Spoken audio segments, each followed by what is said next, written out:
kasih yang bahagia Prof.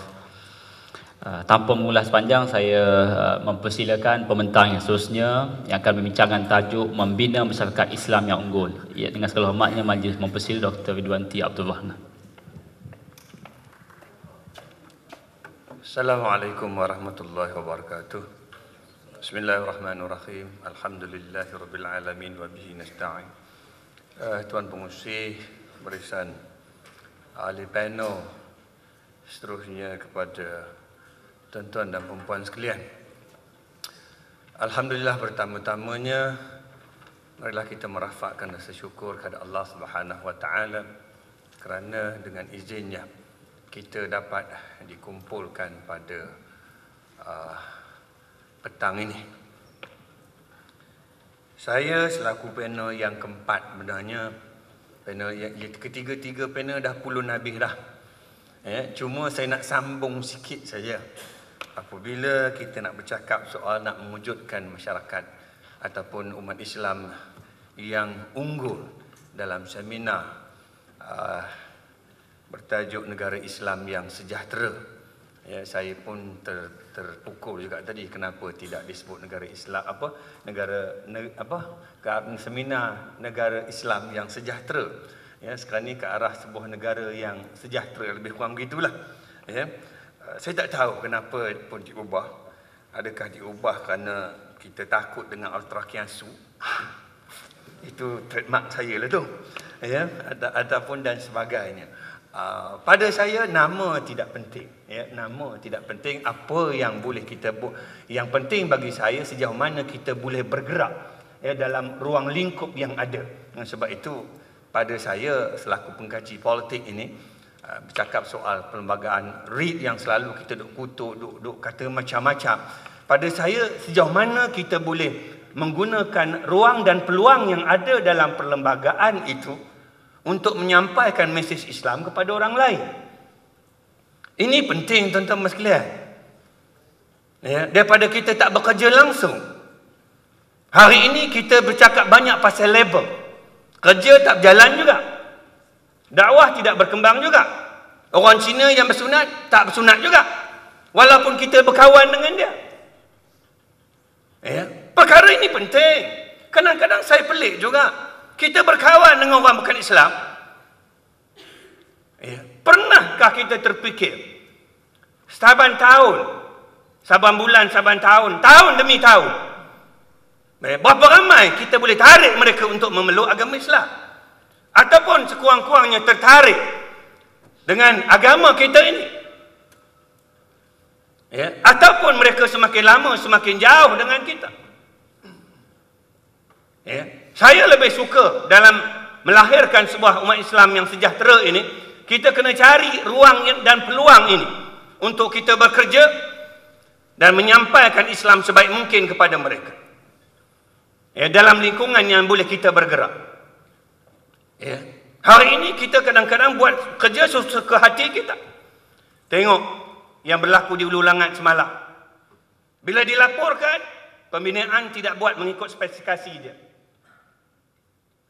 Kita sedih tuan-tuan. Saya bila dengar malam tadi pun air mata kita menitis. 16 nyawa terkorban begitu saja. Dan difahamkan rumah anak yatim itu pun tidak didaftarkan dan sebagainya lah. Saya setuju apa yang disebutkan oleh Dr. Asri tadi. Kita mesti memahami konteks dan apa lagi teks-teks tak tahu. Bukan. Kita perlu memahami suasana semasa, tuan-tuan dan puan-puan sekalian. Dalam zaman Nabi mana, dalam Quran mana ada sebut soal nak piling macam mana tanah tu, nak buat rumah dicerun macam mana, tak ada. Berapa kaki pada jalan besar macam mana dan sebagainya, tak ada. Tetapi kita hari ini yang menentukannya bagaimana nak dalam keadaan yang nak berada dalam keadaan selamat, sejahteranya dan sebagainya, berpandukan kepada Quran dan Sunnah. Dengan sebab itu dalam mewujudkan masyarakat sejahtera pada hari ini, pada saya tuan-tuan dan puan-puan sekalian, gunakan segala ruang dan peluang hari ini untuk kita bekerja. dan menyampaikan Islam ini kepada bukan Islam. Dan tarik sebanyak mana untuk mereka bersunat bersama kita. Kalau tidak, saya cakap banyaklah. Nek menyampah dengar retorik demi retorik sebegini. Kita letih. Saya nak sebut dengan tuan-tuan dan puan-puan sekalian, kita letih. Ya. Hari demi hari yang kita dengar orang mengutuk dan menghina Islam dan sebagainya. Ya. Dan kita jarang nak bertegas. Ya. Akhirnya orang pijak kepala kita. Ya. Bagaimana nak wujudnya sebuah masyarakat yang sejahtera kalau umat Islam itu tidak sejahtera?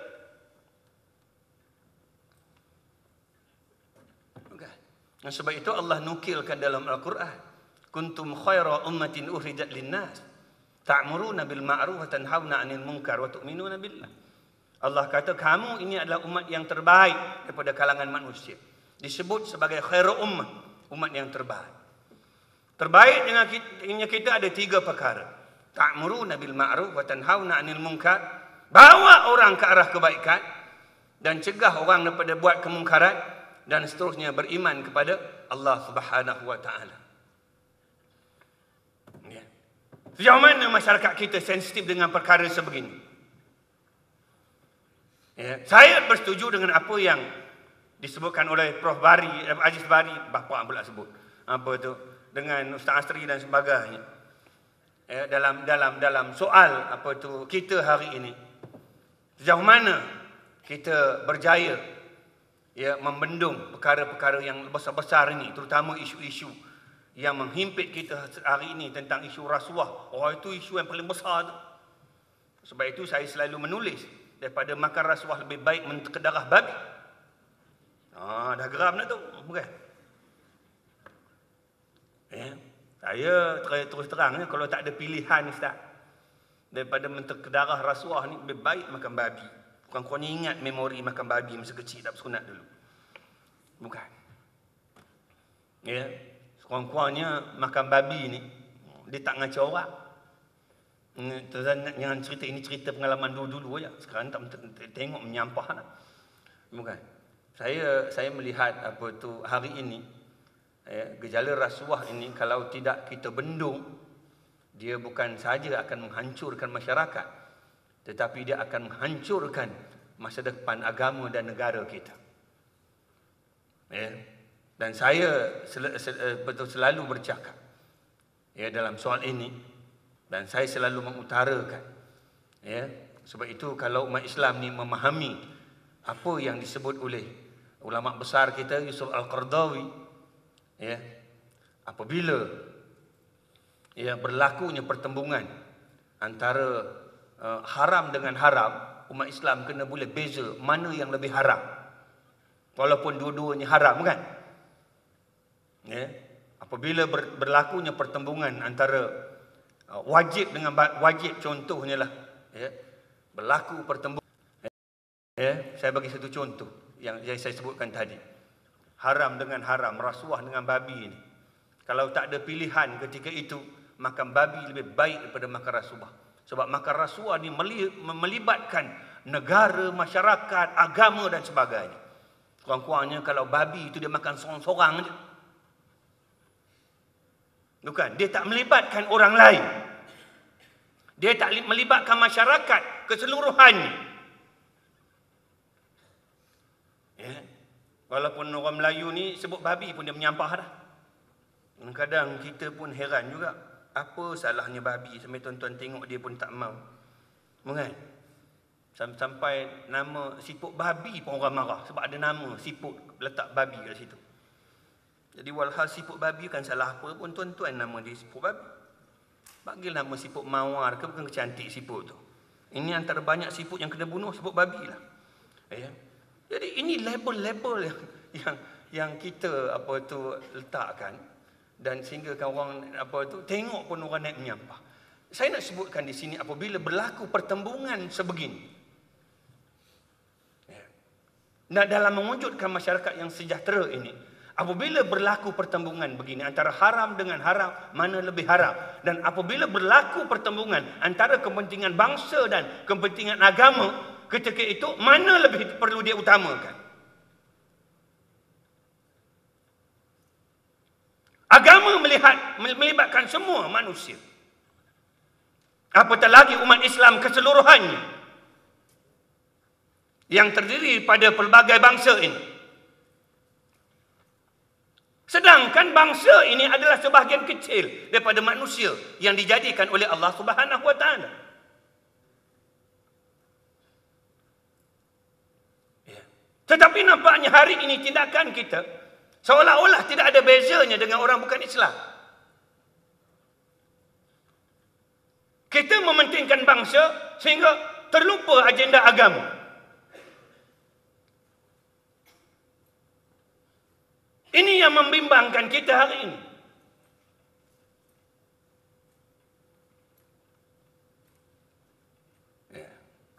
Ini yang menakutkan kita hari ini. Bila kita mati esok, Allah tanya ke kita Melayu ke Cina? Tak ada. Kan? Tanya Arab ke? Tak ada. Ya. Dengan sebab itu, tuan-tuan dan puan-puan sekalian, saya melihat hari ini dalam usaha untuk melahirkan umat Islam yang sejahtera ini, umat Islam mesti memahami keutamaan dalam hidup mereka. Apabila berlakunya pertembungan yang berlaku seperti yang berlaku pada hari ini. Sama juga soal kalau kita boleh duduk berbincang dengan orang bukan Islam, kita boleh duduk semeja dengan mereka, bincang soal negara sejahtera dan sebagainya. Kenapa dan mengapa hari ini kita tidak boleh bincang sesama Islam kita? Bincang soal masa depan kita, bincang soal masa depan agama kita. Saya pelik. Kita asyik membangkitkan benda-benda yang telah berlalu. Perkara-perkara yang telah berlaku. Saya tidak memahami, tidak menafikan bahawa pentingnya kita ingatkan balik sejarah lampau, peristiwa-peristiwa yang berlalu. Tetapi itu sepatutnya menjadi iktibar kepada kita. Sebab pun Allah pun sebut dalam Al-Quran, fa'tabiru ya ulil absar. Kita ambil itu sebagai pengajaran. Tetapi bukan kita ambil perkara ini sehingga sekarang ini kita tidak boleh duduk semeja bincang soal kita.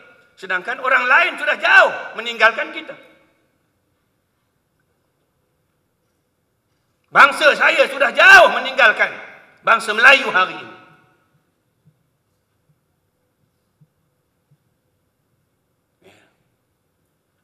Kita hari ini sibuk tak antung pasal soal-soal yang saya pelik. Orang Cina tuan-tuan, dia tak bincang benda-benda kecil-kecil ni. Tapi orang Islam ni suka sangat bincang benda yang remeh-temeh. Dengan sebab itu masalah tidak pernah selesai. Dah suka tonjolkan isu yang remeh-temeh. Pelawak kahwin 4, heboh muka depan surat khabar. Baru-baru ni kan ada seorang pelawak nak kahwin nombor 4. Yang isteri nombor 4 tu sanggup jadi nombor 4. Saya pun pelik. Orang tanya pasal apa boleh terpikat dengan sanggup jadi nombor 4 ni. Jawabnya senang aja. Aku minat pada lawak dia. Jawapan jenis mangkuk ayun ni susah. Apa tu kadang-kadang. Tuan-tuan ingat lawak tu boleh ngenyangkan perut. Bukan. Sibuk bincang benda-benda kecil seolah-olah tak ada berita besar lain. Umat Islam hari ini tak tahu. Kita nak bincang soal membina masyarakat Islam yang unggul ini. Biarlah kita serius sikit tuan-tuan. Seperti bangsa-bangsa lain. Kita sudah jauh ketinggalan. Biar kita bincang benda-benda besar ini. Yang melibatkan kepentingan masa depan. Dengan melupakan sedikit kepentingan masa lalu dan masa kini. Sebab hari ini tidak penting lagi. Masa depan itu lebih penting. Anak cucu cicit kita ini, kehidupan mereka seterusnya. Yang lain-lain bakal akan mati dah. Kami kat depan ni, Ustaz Bari lagi lah. Tengok rambut dah tahu dah. Bukan? Saya mungkin tak lagi, dia kat botak je sebut. Ya? Kita mungkin tak apa nak penting dah, Prof. Dah. Kita cuma nak bagi input hari ini. Yang pentingnya masa depan kita selepas ini. Bagaimana? Ini perkara-perkara yang perlu kita fikir dan perlu kita bincangkan, yang perlu kita duduk bersama dalam melahirkan masyarakat yang unggul ini, tuan-tuan dan puan-puan sekalian. Berpandukan kepada 3 perkara yang saya sebutkan tadi. Ta'muruna bil ma'ruf wa tanhauna 'anil munkar wa tu'minuna billah. Itu saja saya nak cakap ni. Cakap banyak-banyak pun nak menyampah. Bukan tak? Kalau ada apa-apa tuan-tuan nak tanya soalan, saya buka, saya tak ada masalah. Saya lebih suka bersoal jawab daripada cakap sorang-sorang ke atas ni. Terima kasih banyak-banyak. Assalamualaikum warahmatullahi wabarakatuh.